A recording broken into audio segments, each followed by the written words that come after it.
KPU Sumatera Selatan prihatin dengan putusan pengadilan tinggi yang menolak banding 5 komisioner KPU Palembang dalam kasus tindak pidana pemilu.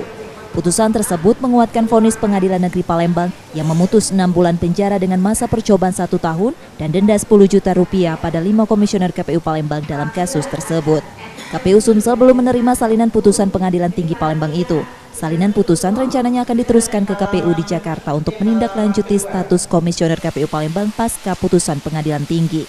Upaya kami sebenarnya sudah maksimal untuk membantu KPU Kota Palembang. Harapan kami sih mereka memang tidak dihukum ya atau tidak diberhentikan.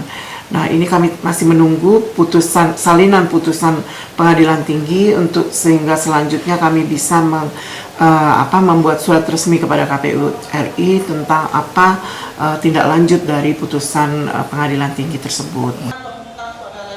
KPU Pusat berwenang mengaktifkan dan memberhentikan komisioner KPU daerah sesuai ketentuan perundang-undangan.